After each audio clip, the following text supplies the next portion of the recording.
And President Joe Biden has the will and the courage to act.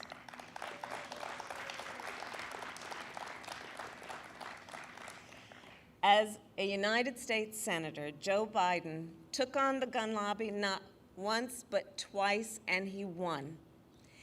In 1993, he worked to pass the Brady Handgun Violation Prevention Act.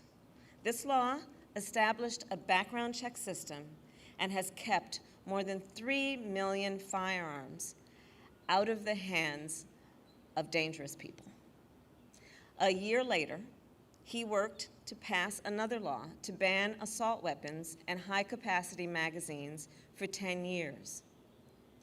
And as Vice President, Joe Biden led the Obama-Biden administration's efforts to reduce gun violence. In fact, we were just reminiscing that he and I talked back then about his work, because I was Attorney General at the time of California. And his work resulted in nearly 24 actions, from narrowing the gun show loophole to expanding funding for mental health services. And as you will hear in a moment, President Joe Biden is a leader with great will, great determination, and even greater empathy. He has seen the grief of all of those who have lost a loved one to gun violence. It is for them, for all of us, that he will never, ever give up on this fight. And it is now my great honor to introduce the President of the United States, Joe Biden.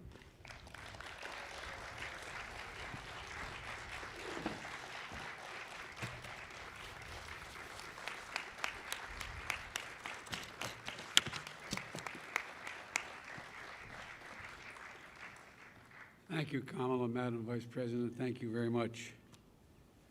You know, we're joined today by the Attorney General, Merrick Garland, who I've asked to prioritize gun violence. It's also good to see the second gentleman who is here, and it's good to see the First Lady, Dr. Jill Biden, who cares deeply about this issue as well. And I look out there and I see so many members of Congress who've led in this fight, so many of you who've never given up, so many of you are absolutely determined, as Murphy and others are, to get this done. We got a long way to go. It seems like we always have a long way to go.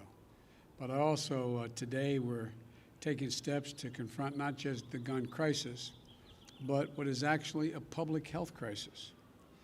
Nothing I'm about to recommend in any way impinges on the Second Amendment. They're phony arguments suggesting that these are Second Amendment rights at stake from what we're talking about. But no amendment to the Constitution is absolute. You can't yell fire in a crowded movie theater. We call it freedom of speech.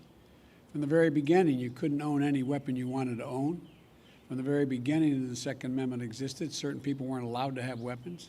So the idea is just bizarre to suggest that some of the things we're recommending are contrary to the Constitution. Gun violence in this country is an epidemic. Let me say it again. Gun violence in this country is an epidemic, and it's an international embarrassment. You know, we saw it again last night as I was coming to the Oval Office. I got the word that in South Carolina, a physician with his wife, 2 grandchildren, and a person working at his house was gunned down, all 5. So many of the people sitting here today know that well, unfortunately. You know, they know what it's like when the seconds change your life forever. I've had the pleasure of getting to meet in awful circumstances many of you who've lost your children, your husbands, your wives. You know, they know what it's like to bury a piece of their soul deep in the earth. We understand that. Mark and Jackie, I want to tell you, it's always good to see you, but not under these circumstances. I want to say, before I introduce the rest of the folks, is, you know, what a lot of people have not been through, what they've been through, don't understand. It takes a lot of courage to come to an event like this.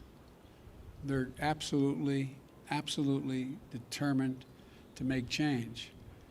But Mark and Jackie, whose son Daniel was a first grader in Sandy Hook Elementary School, or Daniel loves sports, loves outdoor sports, getting muddy. I see my friend, Fred Gutenberg. His daughter, Jamie, was a freshman at Marjorie Stoneman Douglas High School. She was an accomplished dancer. I see Brandon Wolf, who was the shooting at the Impulse, at the Pulse Club, nightclub. He survived, but his two best friends died. Greg Jackson, who was just walking down the street when he was caught in the crossfire of a gunfight. And of course, I see a close friend of Jill's and mine, Congresswoman Gabby Gifford, who is here, who was speaking with her constituents in front of a grocery store in her state when she was shot and a member of her staff was killed. You know, they're here, and their pain is immense. And you know, what a lot of you, hopefully many of you, don't know is you've gone through a trauma. No matter how much you work to make sure others don't go through it, every time you show up at an event like this, it brings back when you got that phone call. It brings back the immediacy of what happened at that moment. So I genuinely mean it. Thank you. Thank you for having the courage to be here, the courage to continue this fight. Senator Blumenthal understands it. A lot of the folks out here understand it. But it takes real courage, so thank you. To turn pain into purpose and demand that we take the action that gives meaning to the word enough. Enough, enough, enough. Because what they want you to know, what they want you to do is not just listen. Every day in this country, 316 people are shot every single day. 106 of them die every day. Our flag was still flying at half-staff for the victims of the horrific murder of 8 primarily Asian American people in Georgia, when 10 more lives were taken in a mass murder in Colorado. You probably didn't hear it, but between those two incidents, less than 1 week apart, there were more than 850 additional shootings. 850 that took the lives of more than 250 people and left 500 injured. This is an epidemic, for God's sake, and it has to stop. So I'm here to talk about 2 things. First, the steps we're going to take immediately. And second, the action that needs to be taken going forward to curb the epidemic of gun violence. I asked the Attorney General and his team to identify for me immediate, concrete actions I could take now without having to go through the Congress. And today I'm announcing several initial steps my administration is taking to curb this epidemic of gun violence. Much more need to be done, but the first, want to rein in the proliferation of so-called ghost guns. These are guns that are homemade, built from a kit, that include directions on how to finish the firearm. You can go buy the kit. They have no serial numbers, so when they show up at a crime scene, they can't be traced. And the buyers aren't required to pass a background check to buy the kit, to make the gun.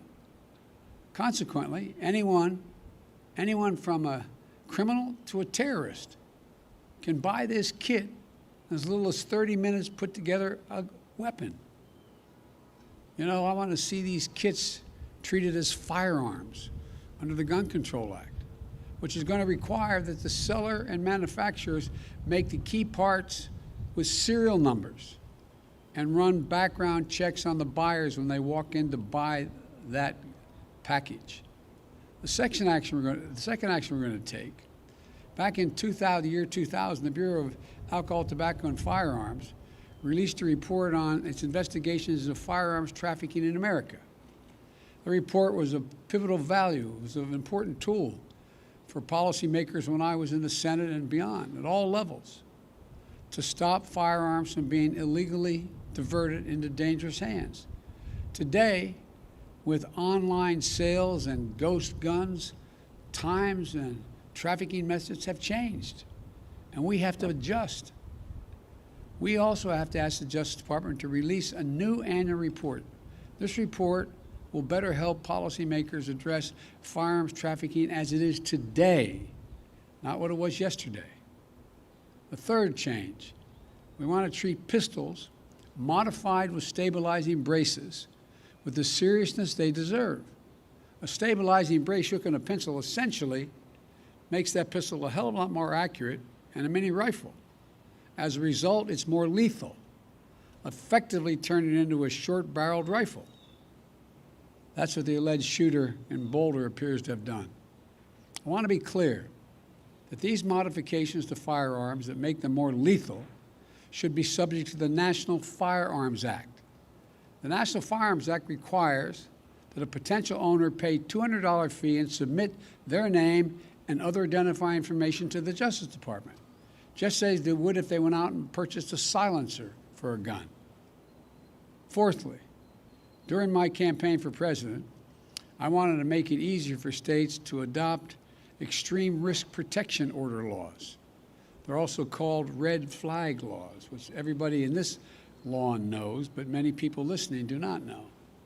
These laws allow a police or family member to petition a court in their jurisdiction and say, I want you to temporarily remove from the following people any firearm they may possess because they're a danger and a crisis. They're presenting a danger to themselves and to others. And the court makes a ruling. To put this in perspective, more than half of all suicides, for example, involve the use of a firearm. But when a gun's not available, an attempt at suicide, the death rate drops precipitously. States that have red flag laws have seen the reduction in the number of suicides in their states. Every single month, by the way, an average of 53 women are shot and killed by an intimate partner. I wrote the Violence Against Women Act. It's been a constant struggle to keep it moving. We know red flag laws can have significant effect in protecting women from domestic violence. And we know red flag laws can stop mass shooters before they can act out their violent plans. I'm proud, excuse the point of personal privilege we used to say in the Senate, I'm proud that the red flag law in my home state of Delaware was named after my son, Attorney General Beau Biden, our son, excuse me, Joe, who proposed that legislation back in 2013. I want to see a national red flag law and legislation to incentivize states to enact their own red flag laws. Today, I asked the Justice Department to publish a model red flag legislation so states can start crafting their own laws right now. Just like with background checks, the vast majority of the Americans support these extreme risk protection order laws. And it's time to put these laws on the books and protect even more people. The Attorney General will have more to say about this in a moment. Additionally, we recognize that cities across the country are experiencing historic spikes in homicides, as the law enforcement can tell you. The violence is hitting black and brown communities the hardest. Homicide is the leading cause of death of black boys and men ages 15 to 34. The leading cause of death. But there are proven strategies that reduce gun violence in urban communities. And there are programs that have demonstrated they can reduce homicides by up to 60% in urban communities. But many of these have been badly underfunded or not funded at all of late. Gun violence in America, for those of you who think of this from an economic standpoint listening to me, estimated to cost the nation $280 billion, let me say it again, $280 billion a year. You say, how could that be, Joe? Hospital bills, physical therapy, trauma counseling, legal fees, prison costs, and the loss of productivity. Not to mention the psychological damage done to the children who live in these cities, watching this happen, knowing someone it happened to. This gun violence in our neighborhood is having profound impact on our children, even if they're never involved in pulling the trigger or being the victim of on the other side of a trigger. For a fraction of the cost of gun violence, we can save lives, create safe and healthy communities, and build economies that work for all of us, and save billions of American dollars. In the meantime, much of it, as Senator Cicilline knows, is taxpayer money. Finally, the Bureau of Alcohol, Tobacco, and Firearms, the key agency enforcing gun laws, hasn't had a permanent director since 2015. Today, I'm proud to nominate David Chipman to serve as the director of the AFT. David knows the AFT well. He served there for 25 years. And Vice President Harris and I believe he's the right person at this moment for this important agency. And I've said before, my job, the job of any president, is to protect the American people. Whether Congress acts or not, I'm going to use all the resources at my disposal as president to keep the American people safe from gun violence. But there's much more that Congress can do to help that effort. And they can do it right now. They've offered plenty of thoughts and prayers, members of Congress, but they've passed not a single new federal law to reduce gun violence. Enough prayers. Time for some action. I believe the Senate should immediately pass 3 House-passed bills to close loopholes that allow gun purchasers to bypass the background checks. The vast majority of the American people, including gun owners, believe there should be background checks before you purchase a gun. As was noted earlier, hundreds of thousands of people have been denied guns because of the background checks. What more would have happened? These bills, one, require background checks for anyone purchasing a gun at a gun show or an online sale. Most people don't know it. You walk into a store and you buy a gun, you have a background check. But you go to a gun show, you can buy whatever you want and no background check. Second thing is to close what's known as the Charleston loophole. Like people here, I spent time down at that church in Charleston. What happened is someone was allowed to get the gun used to kill those innocent people at a church service if the FBI didn't complete the background check within 3 days. There's a process. If it wasn't done in 3 days, according to the Charleston loophole, you get to buy the gun. They bought the gun and killed a hell of a lot of innocent people who invited him to pray with them. And 3, reauthorize the Violence Against Women Act, which is so-called close the boyfriend and stalking loopholes to keep guns out of the hands of people found by a court to be an abuser and continuing threat. I held over 1,000 hours of hearings to pass the Violence Against Women Act. And one thing came through. If, in fact, a stay-away order, an order preventing the abuser from coming in a certain distance of the person he has abused or she has abused, and now the idea that they can own a weapon when they have a court order saying they are an abuser. These are some of the best tools we have right now to prevent gun violence and save lives. But all these bills, they had support of both Democrats and Republicans in the House. And universal background checks are supported by the vast majority of the American people. and I might add, the vast majority of responsible gun owners. So let me be clear. This is not a partisan issue among the American people. This is a view by the American people as an American issue. And I'm willing to work with anyone to get these done. And it's long past time that we act. Now, I know this has been a hobby horse of mine for a long time. Got it done once. We should also ban assault weapons and high-capacity magazines in this country. For that 10 years we had it done, the number of mass shootings actually went down. Even law enforcement officials have told me and told other champions of this legislation, they sometimes feel outgunned by assault weapons with large capacity magazines. There's no reason someone needs a weapon of war with 100 rounds, 100 bullets that can be fired from that weapon. Nobody needs that. Nobody needs that.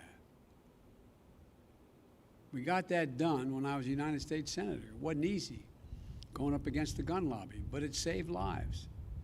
And we should also eliminate gun manufacturers from the immunity they receive from the Congress. You realize, again, the people here, because they're so knowledgeable on here in the Rose Garden, but what most people don't realize, the only industry in America, a billion-dollar industry, that can't be sued, has exempt from being sued, are gun manufacturers. Imagine how different it would be had that same exemption been available to tobacco companies who knew and lied about the danger they were causing, the cancer caused and the like. Imagine where we'd be. But this is the only outfit that is exempt from being sued. If I get one thing on my list, the Lord came down and said, Joe, you get one of these, give me that one. Because I tell you what, there would be a come to the Lord moment these folks would have real quickly. But they're not. They're not. They're exempt. I know that the conversation about guns in this country can be a difficult one. But even here, there's much more common ground than anyone would believe. There's much more common ground. Everything that's being proposed today is totally consistent with the Second Amendment. And there's a wide consensus behind the need to take action. I know that when overwhelming majorities of Americans want to see something change that will affect their lives, and it still doesn't change, it can be demoralizing to our fellow citizens. It can feel like our entire political process is broken. I know it's painful and frustrating that we haven't made the progress that we'd hoped for. But it took 5 years to get Brady Bill passed, and it took even more years to work to pass the assault weapons ban. And it saved lives. No matter how long it takes, we're going to get these passed. We're not going to give up. We have an opportunity to fulfill the first responsibility of government, to keep our people safe. And in the process, we can show the world and show ourselves that democracy works, that we can come together and get big things done. When I look around and see such brave survivors sitting out here in the Rose Garden, public servants who devoted their lives to dealing with this, advocates who feel strongly and are pushing every day to make the rational changes, and courageous parents and family members, I know the progress, even in this most difficult of issues, is possible. So folks, this is just the start. We've got a lot of work to do, but I know almost every one of you sitting in the garden here, none of you ever given up. We're not going to give up now. The idea that we have so many people dying every single day from gun violence in America is a blemish on our character as a nation. Let me say to all of you, God bless you, but most importantly, the memory of all many of you have lost to the senseless gun violence. And now I'd like to hand it over to the Attorney General for him to speak and make some comments. And I hope I get a chance to see some of you after this is over. Thank you, thank you, thank you.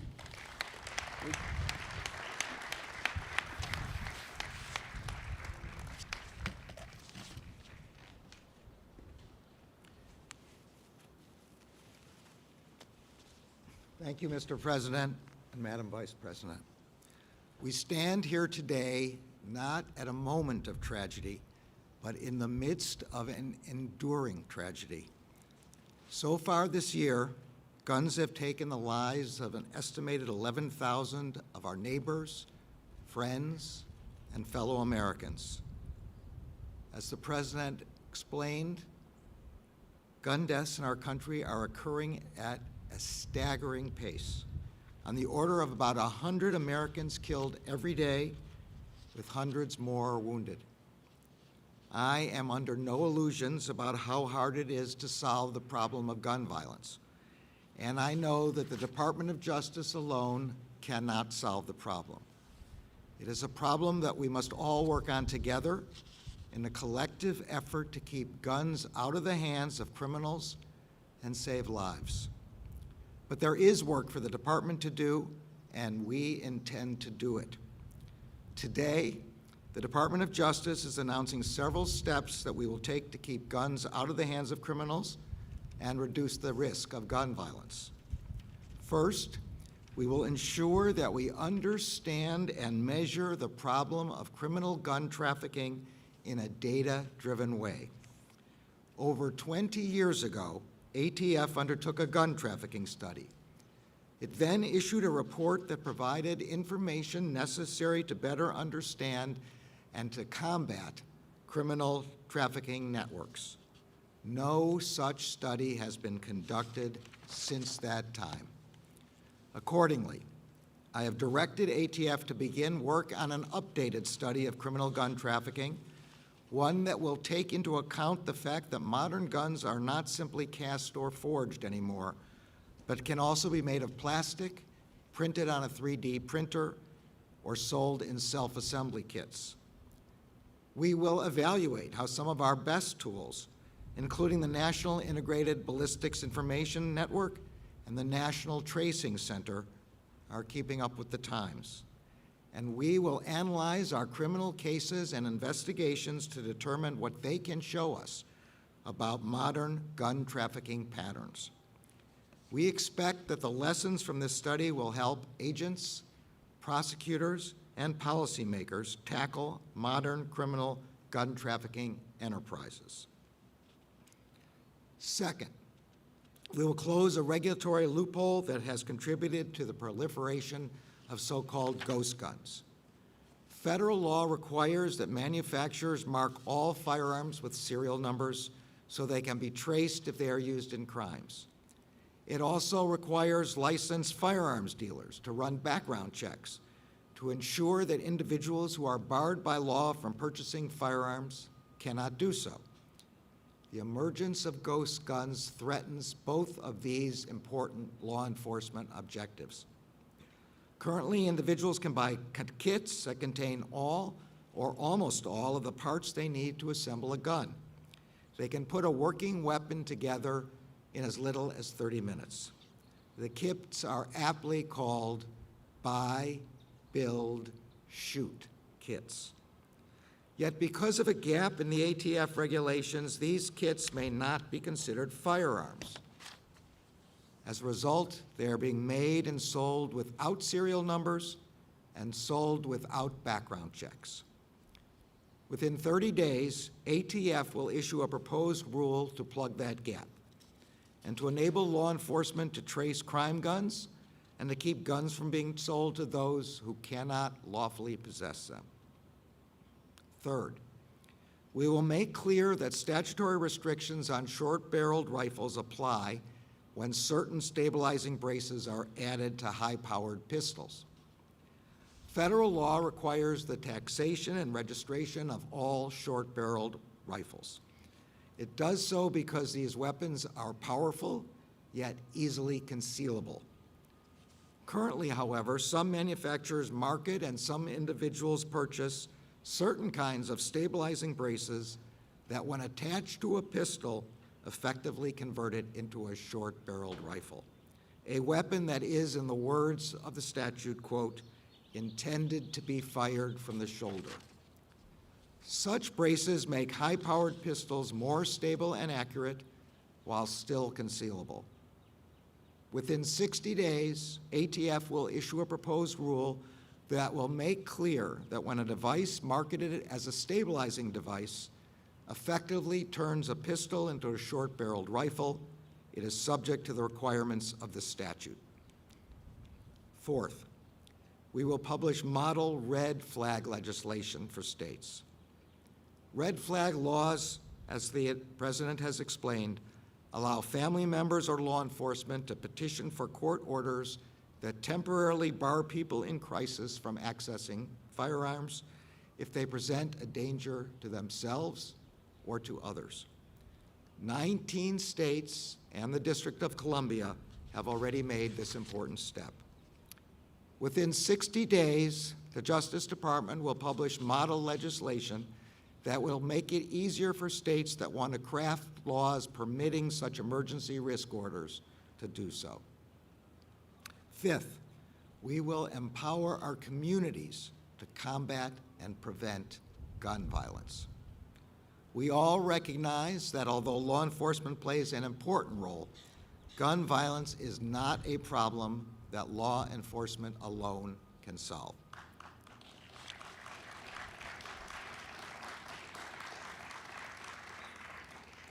Communities are an essential partner, an asset, and a source of resources and ideas.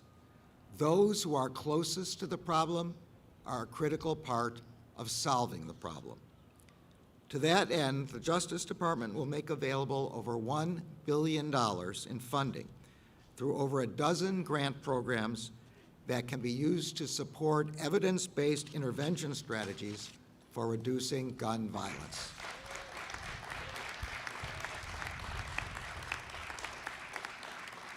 Such strategies include, but are not limited to, street outreach, violence interrupters, and hospital-based violence intervention services. I have directed all of our grant-making components to make community violence intervention and prevention a priority. Finally, none of these measures or any of the other critical law enforcement work the department does with respect to illegal guns can be effectively carried out without strong leadership. That is why the President has nominated David Shipman to be the next ATF director. Mr. Shipman has come up through the ranks, spending 25 years in the trenches fighting illegal gun trafficking and criminal enterprises. His extensive experience as an ATF agent will prove invaluable, and I look forward to working with him. Looking out at many of you is not only a reminder of the tragic toll that gun violence takes on our communities, but also of the resilience and determination that it will take to make our communities safer. The Department of Justice shares your commitment and that of the President and of the Vice President to stopping the plague of gun violence and saving the lives of those we love. Thank you.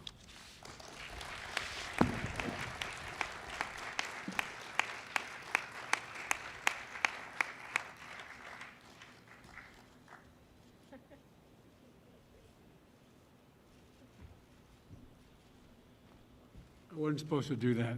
I'd like to see all of you. Thank you, thank you, thank you. Let's get to work.